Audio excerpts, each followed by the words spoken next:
is time for the biggest boys and the baddest toys here on Home Track Heroes in the CW11, the Granite Super Sprint Car Series, to close out our night here on Home Track Heroes. Caleb Hart, Greg Pyland, and this is what I buy my ticket for. It is time for the fastest cars that we're going to see at Evergreen Speedway this year for their season championship race, Sprint Car Time. Yeah, and a great field of cars out here, and it's exciting to come up and wrap up this 2021 season with the Granite Construction Super Sprints. And can't thank Granite Construction nearly enough. We'll tell you a little bit more about them coming up. Let's get you your lineup, where the pole sitter is the RPM winner. It's Cameron Neisinger in the Granite Construction number 12, and next to him, car number 4 is Greg Middendorf. We have the 95 of Reese Getz, sponsored by Great Western Transport, and the 9 of Jay Dishnu, sponsored by First Line Systems Incorporated. Another First Line Systems Inc. car starts in position 5. It's the 91 of Chase Getz. Next to him, the Isaacson Dozy, number 36 of Jason Thomas. Sponsored by Fleet Service, it's the 44 of Todd Coleman, and sponsored by First Line System Incorporated, it's the 19 of Chase Sabato. The 00 Tom Root starts in position number 9, newcomer to the division. First race in a pavement sprint car for Jake Austin in car number 15. And rounding out the field, the 41 of Cody Ridge. All right, Cody starts 11. Some familiar names to you sprint car fans here in the Northwest, whether you're a pavement guy, whether you're a dirt guy, whatever it is. There's some drivers that have had a lot of success in all forms of it. You can see them kind of bobbing and weaving and scuffing the tires and just getting them a little bit hot. This is a sprint, not a marathon, folks. So this is not the race to go to the fridge and take a break. Quite literally blink and you might miss it. As you're looking out there, cars that are pushing 700, 800 horsepower and in the, 1,500 pound range in terms of what they weigh. The horsepower to weight ratio is absolutely off the scales, and it's going to be reflected here in lap times as the lights are out around the racetrack. You know, and I got to see my Granite Construction Super Sprint Car race, the first race this year. I was so impressed by it. Like you said, it's 30 laps goes by in minutes almost. It's crazy as we come out of turn number 4 down the front stretch. And there we are, green flag racing, the 12 of Cameron Neisinger out in the lead early on as we come out of turn number 2 and down the backstretch. And just like that, already into turn number 3. We call him the Panda. It's Reese Getz settling his way into second, and those are the two drivers who, at the RPM, were duking it out for the win at the very end. Neisinger 1, Getz 2, and you know Getz is going to have a little revenge on his mind as that loss stung him. He's looking for, I believe, his 3rd feature win of the season with the series as he's coming up and trying to run Neisinger down, and we got a car slowing off the pace, and that's Reese's brother Chase down the back straightaway. Yeah, so having some issues there, the 91 of Chase Getz as they come down into turn number 3. Slowing down, that'll bring out our first caution in this championship night. Chase had some problems in the heat races that were a little bit earlier on in the program, and off racetrack he pulls, and a tough way for your season to end if you're Chase Getz, but it's going to bunch the field back up, and something that's kind of unique to sprint car racing, you don't see him start double file all that often in a lot of places. We do it here in the Granite Construction Super Sprint Car Series, and that's what we're going to have right now. Speaking of Granite Construction, the proud sponsor of our Super Sprint Car Series and approaching their 100th year in business. Granite Construction, an award-winning company and a great place to work. Find your dream job today at graniteconstruction.com.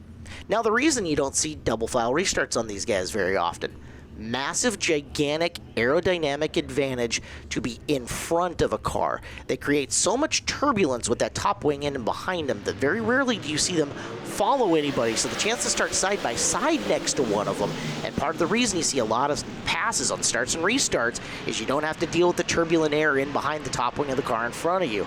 Getz unable to make the pass on the restart. He will tuck in. He had a nice little look, but you can see him kind of bobbing and weaving and not following directly in and behind Neisinger as they dart down the back straightaway, looking for a lane to get around and trying to stay out of the dirty air, the turbulent air that Neisinger kicks up by cutting in front of him. Yeah, and it's interesting you talk about that too, Caleb, because we saw so many races early on in the season. Troy DeCare, I think, was a famous one with about 4 laps to go on. It seems to remind me of a couple of different races where he was able to pass on those restarts, and just like you said, maybe a pretty distinct advantage. And there it is. Reese Getz cycling around the outside of Neisinger. Neisinger's off the pace a little bit here.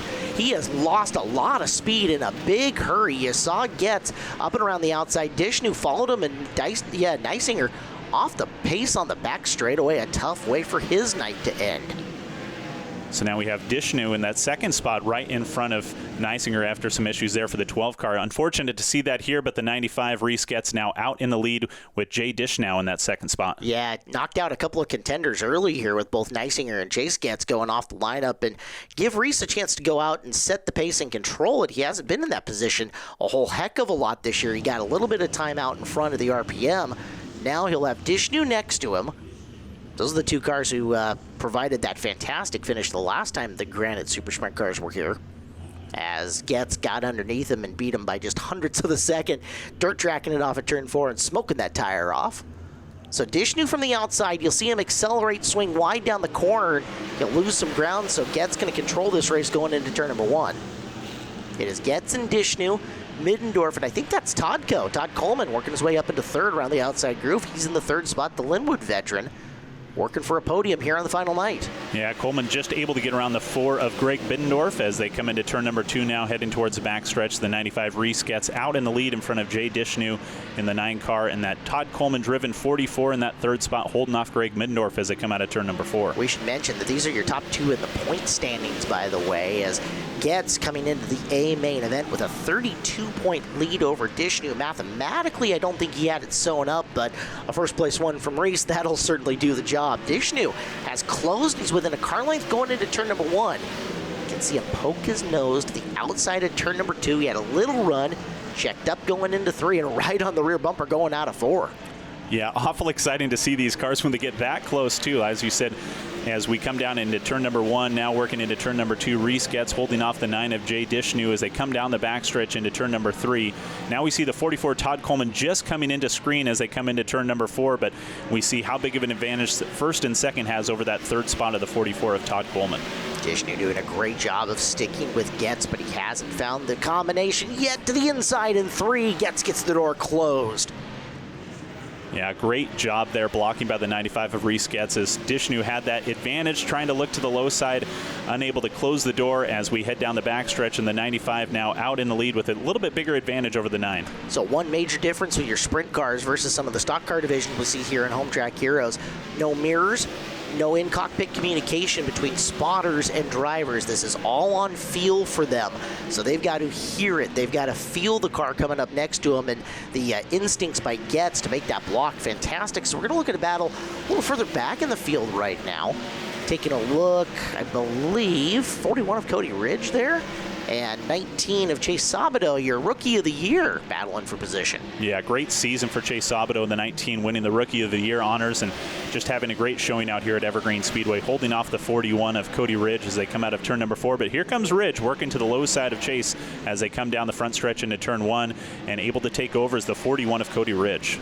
Ridge driving the Thomas Richardson-owned car here on the evening, guy that we're very familiar with for his dirt exploits. And his dad, Randy Ridge, has been one of the prominent wing builders across the country, and especially here in the Pacific Northwest. So Randy Ridge responsible for a lot of the top airfoils that you see on these cars. Ridge Runner Ring's definitely a thing.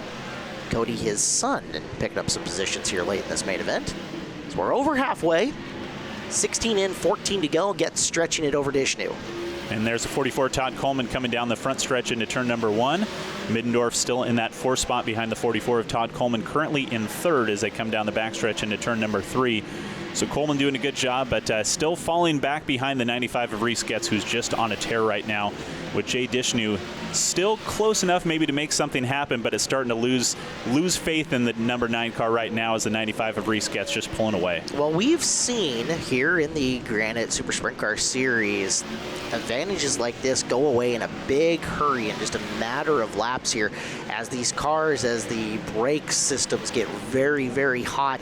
You'll see them develop an aero push, and it was almost a gap of about this size that gets made up on Dishnu the last time these cars were on the program. So if Reese isn't taking care of his rubber, taking care of his brakes, and has all of his bolts tight and his nuts turned on this one, he could quickly give up this advantage. And right now, trying to get in past lap traffic cost him a little bit of that gap that he built on Dishnu, although eventually he'll make the pass. Yeah, just able to get around the 19 of Chase Sabato. So see Reese Getz getting by, and now we're going to see Jay Dishnu having to try and get behind around the 19 of Chase Sabato as now we see 95 of Reese Getz out in front with nobody out in front of him as they head down the backstretch into turn number 3. And again, you can illustrate right there the difference between following a guy in the corner, how much better the car handles when you're not directly into somebody. Look how much room Dishnu made up, and look how much he is losing it now with his inability to get around Sabato a little bit behind her as Getz is stretched out to a full straightaway and maybe some change.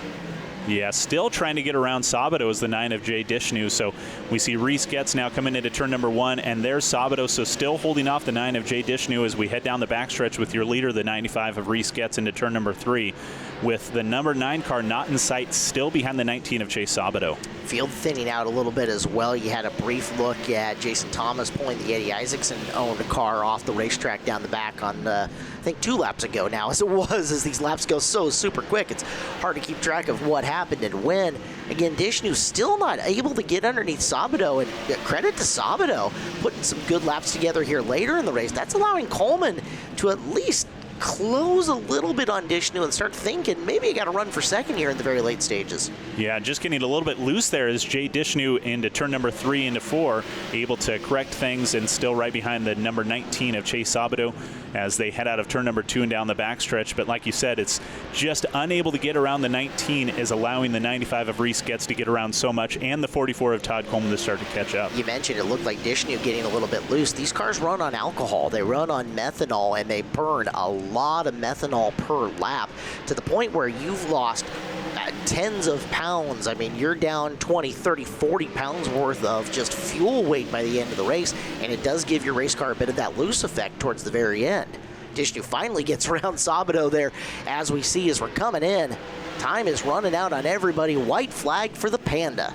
And there's the 95 of Reese Getz coming out of turn number 2 down the backstretch. Not going to be long here as we're already into turn number 3 with your leader Reese Getz and the 95 into 4 and down the front stretch, checkered flag in hand, and it goes to the 95 of Reese Getz.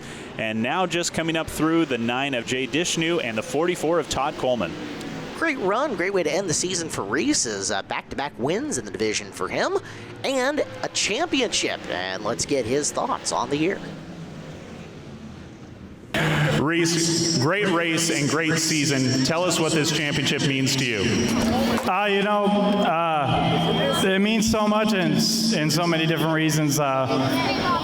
It was my dad's dream to do the pavement stuff, and we're more dirt racers all the time, and doing this was kind of for him. It was a lot for my grandpa and my grandma that's recently passed, but I love coming out here, putting it on the track, leaving it all out there, and trying to get wins. So it's been a great season. 3 wins is not too shabby. So. Not too shabby at all. Reese, I know that there's a lot of people that help you out. Here's your last time maybe to give them a shout out and thank all your sponsors and all the people that help you. Oh man, it's got quite a few sponsors, but quite a little bit of people. Not a lot goes into it. Drywall Distributors, First Line Systems, Great Western Transport, Thermotech. I mean, everybody that comes together and helps is super awesome. My crew, I'm pretty much just a one-guy dude with Jacob Baker helping me out, and I'm turning the wrenches on it and making sure it goes around the track. So it's been just a couple of people and trying to win races. All right, Jay, first off, tell us who you have up here accepting the trophy with you tonight. This is my son, Cole. He's taking all the trophies for me from now on. All right, so when is he taking over driving the number 9 car? I don't know about the 9 car, but I think we might give him a quarter midget next year. So that's the plan. Great finish to the 2021 season for you. Maybe Reese was just a little bit out of reach there, but you had a great finish and able to come up with a second place tonight. Yeah, congrats to Reese. He drove a great race. He's been really fast lately and hard to keep up with. But, I got to thank my dad and my wife and everybody else that comes out to support me. They put in a ton of work on the car, and I wouldn't be out there if it wasn't for them. Jay, tell us about your sponsors that help you out this season. First off will be First Line Systems, Drywall Distributors, Kuro Insurance, Great Western Trucking, and Dale Hayes. All right, Todd, not a bad way to finish up the season, huh, for the 44? Yeah, we had 2 podiums in a row. My guys have been working super hard. If I could qualify better, we could start up front, but it's tough starting that far back. All right, tell us about the sponsors you have that have helped you out all season long. First of all, I want to thank Granite Construction.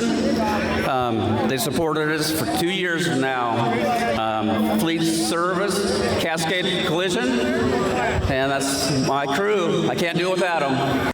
Well, an exciting end to Home Track Heroes tonight on the CW11. A fantastic show. Great work down trackside, talking to the drivers and the champions. They're all excited to finish their year off, but we still have our season finale coming up here on Home Track Heroes in the CW11, because coming up next week, 60 Minutes of Fear. Absolutely. Ed Ritchie's 60 Minutes of Fear. We'll have our Outlaw figure eights and our Superstock figure eights. We have buses, WMRAs, Youth Hornets, and Stingers. It's going to be a great night. Like you said, 60 Minutes of Fear, always a great show out at Evergreen Speedway. We love the figure eights. We're going to run the Outlaw and the Superstock figure eights together for 60 minutes and see who survives on that one. You open wheel fans, WMRA is a fun show on the 3/8s here at Evergreen Speedway, and they're trying to promise to bring a lot of race cars as well, so that could be fun. Open midgets.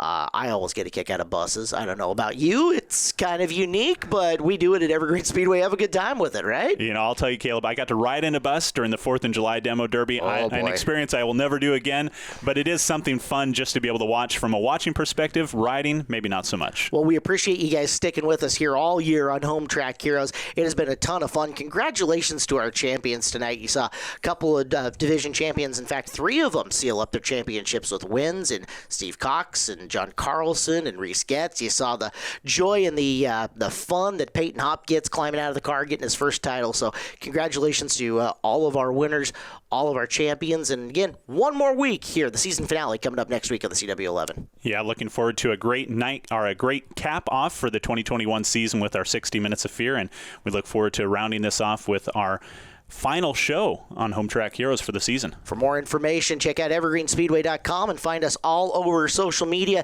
He is Greg Pyland. I am Caleb Hart. We'll see you next week on Home Track Heroes on the CW11. Thanks for watching Evergreen Speedway's Home Track Heroes on CW11. Join us next week for more great racing from Evergreen Speedway.